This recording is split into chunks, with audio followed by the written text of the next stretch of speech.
Masechet Sanhedrin, traité Sanhedrin, Taflam el He, feuille numéro 35, nous sommes à la feuille 34, 2 lignes avant la fin, Amar Rafrizda. Rafrizda dit, Minayin le Hokara Shehitliya.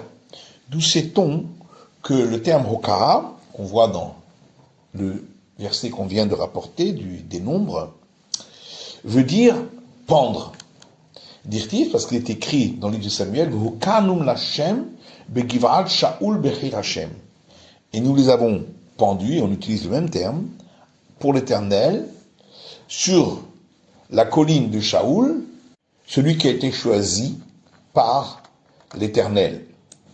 Urtiv, il est écrit dans le même passage, Vatika Ritzpa Vat Aya et Asak, et Ritzpa, la fille de Aya, a pris le tissu en crin de chèvre, Vatatehula el Atsour, elle l'a étendu sur le rocher, Mitrilat Katsir, à partir du début de la moisson jusqu'au début de la saison des pluies, pour protéger les corps qui avaient été pendus. Donc on voit de là qu'il s'agissait bien de pendre.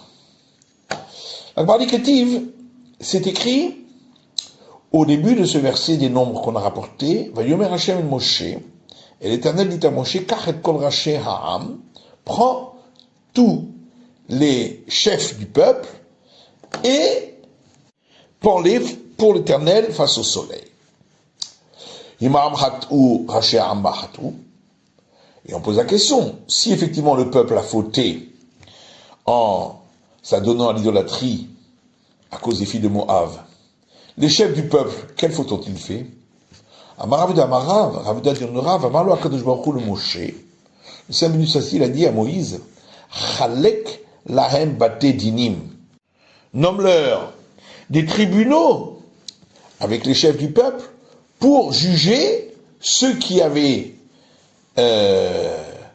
pratiqué l'idolâtrie, et c'est ceux-là qui seront pendus.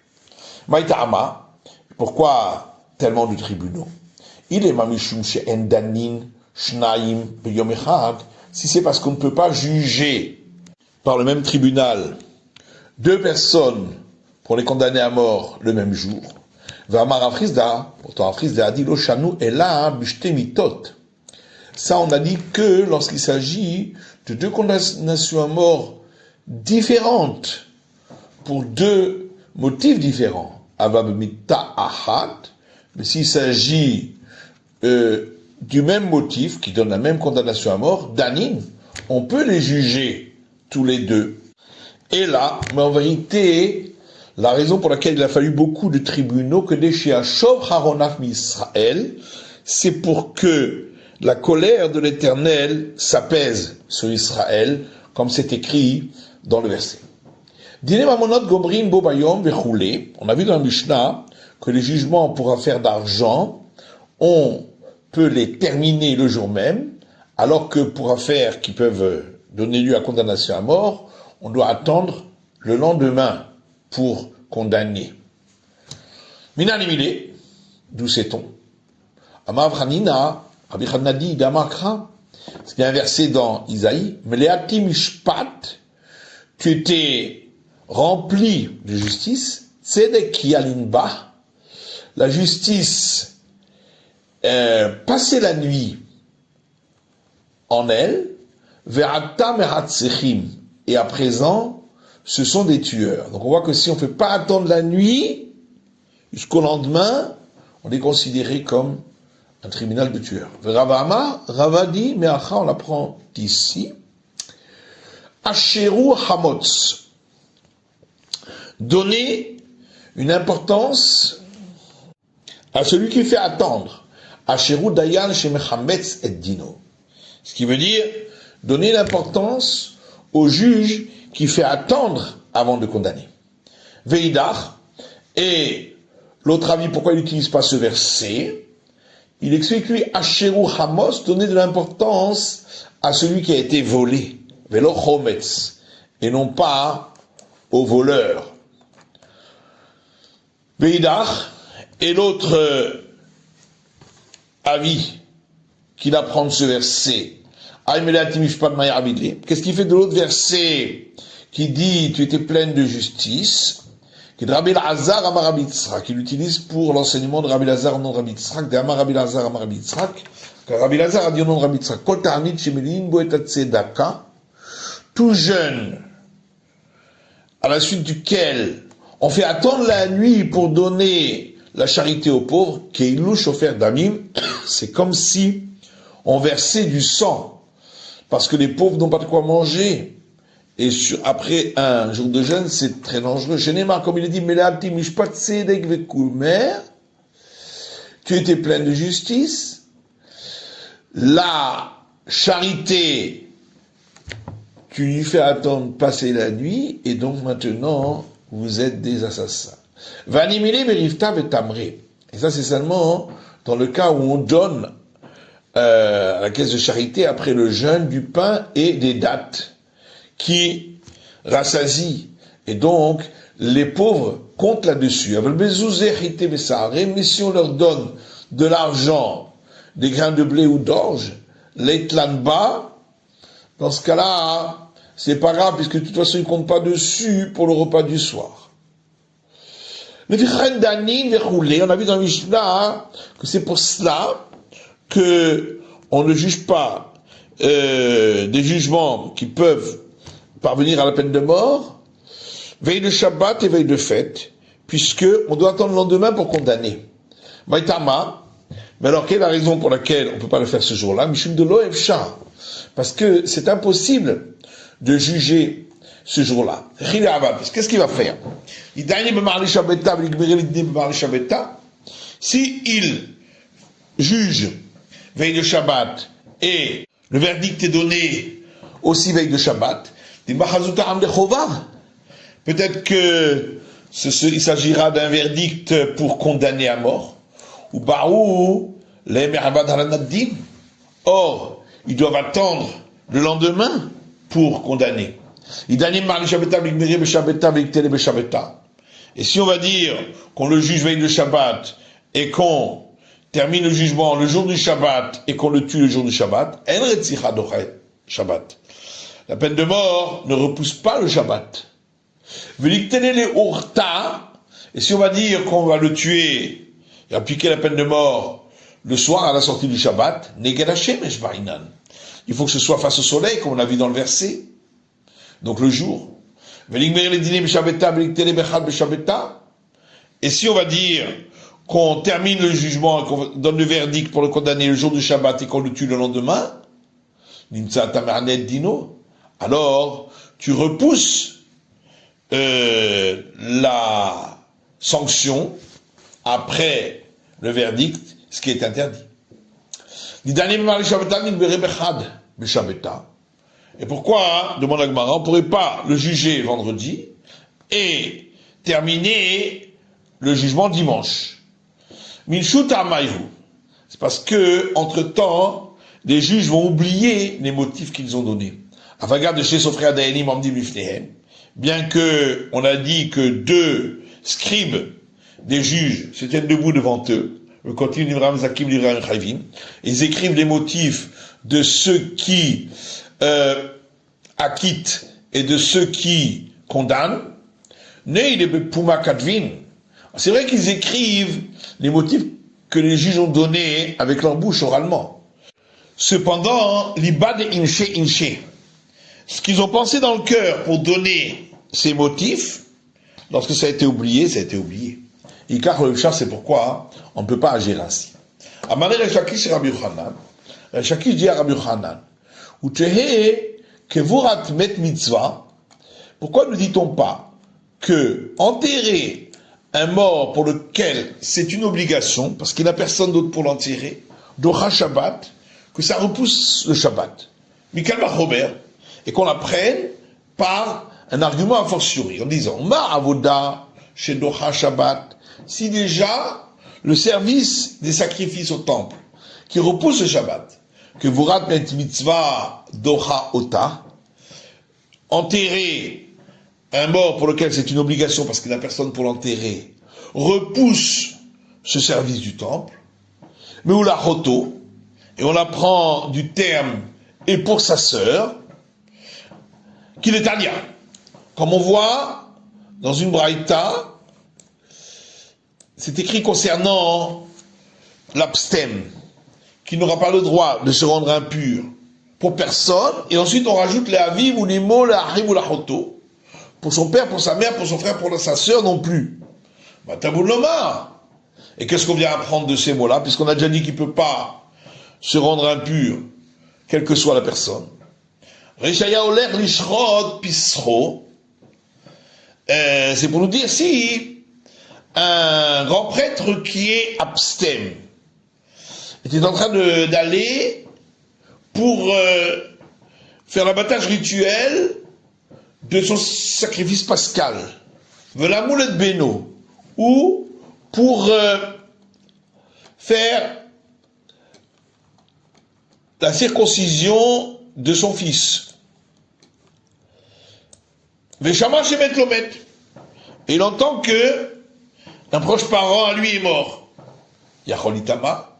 Est-ce qu'il aurait le droit de se rendre impur pour ce mort? Amatalo Itama. Tu dis qu'on a parlé, il ne peut pas se rendre impur, comme on a vu. Pour l'abstème, il ne peut pas se rendre impur pour personne.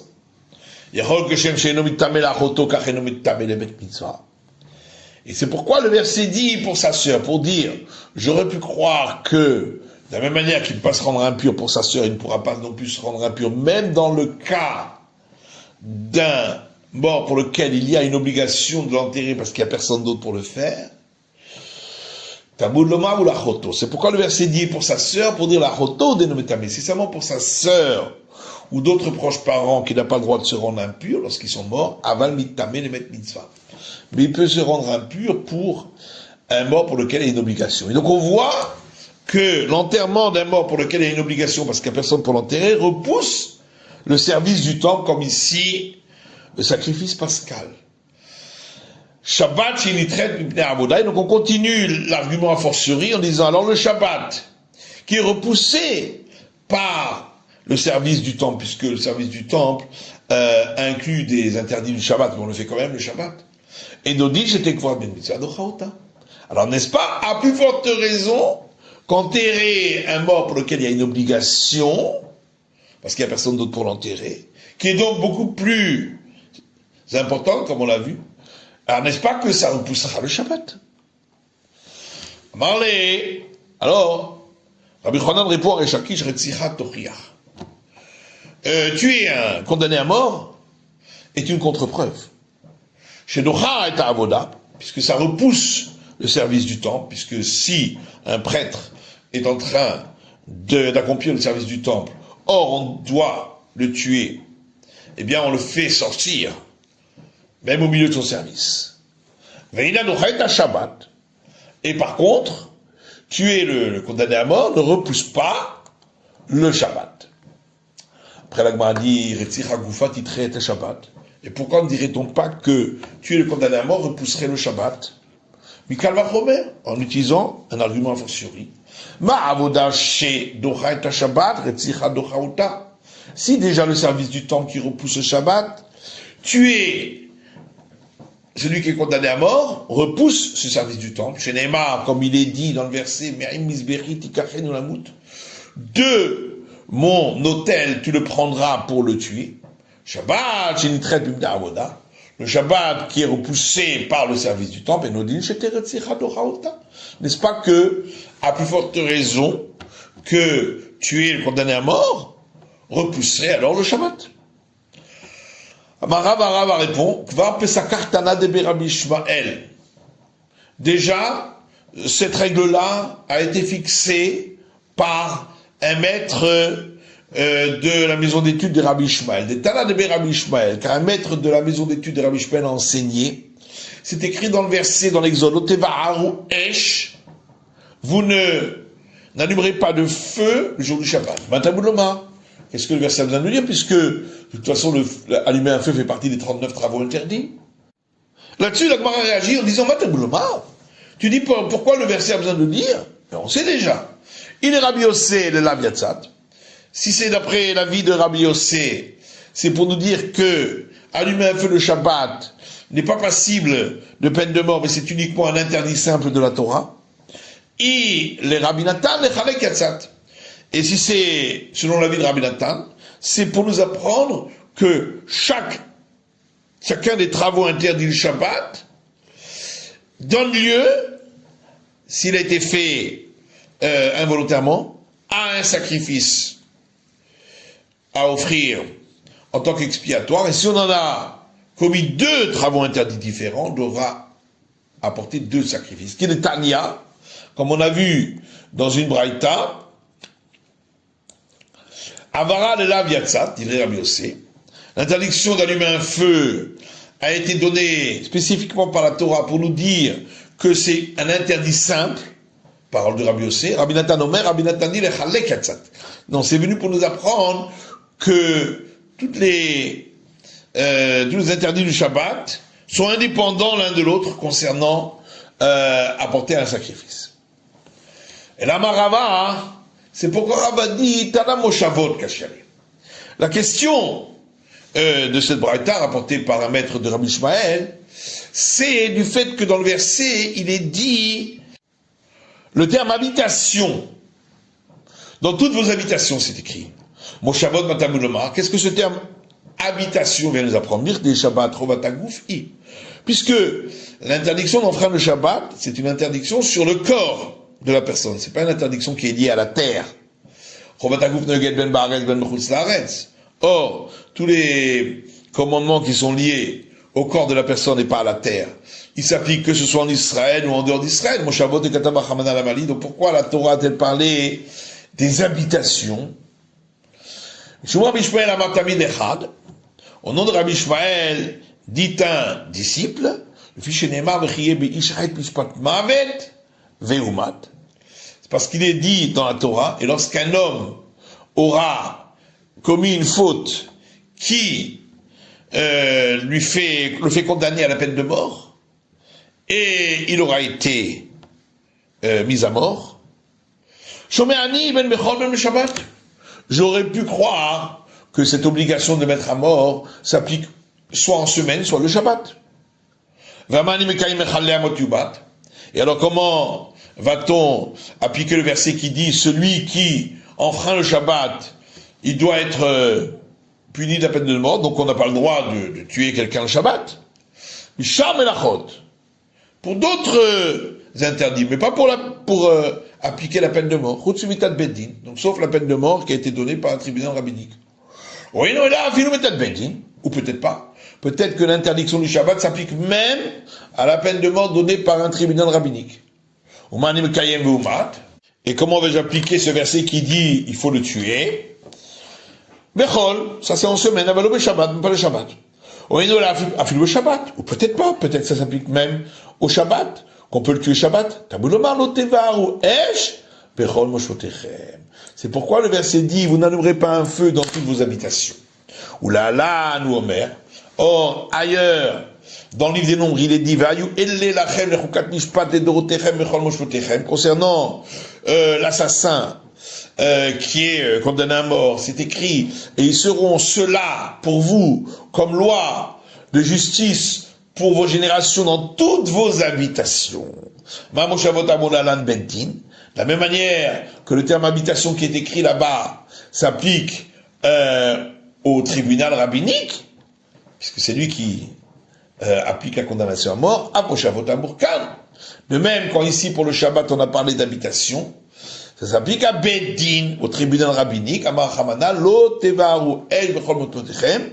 et la Torah nous dit, même le tribunal rabbinique, pour lui s'applique aussi l'interdit, vous n'aurez pas le droit d'allumer un feu dans toutes vos habitations pour tuer celui qui a été condamné à mort par l'être brûlé. Amar Abaye, Ashtad Amar, Ein Retzicha Docha et Shabbat. Abaye dit maintenant qu'on a dit que tuer un assassin au tribunal rabbinique ne repousse pas le Shabbat. Ein Retzicha Docha et Avoda Mikal Vachomer. Alors, on n'a qu'à en déduire que tuer l'assassin ne repousse pas le service divin du temple par un argument a fortiori.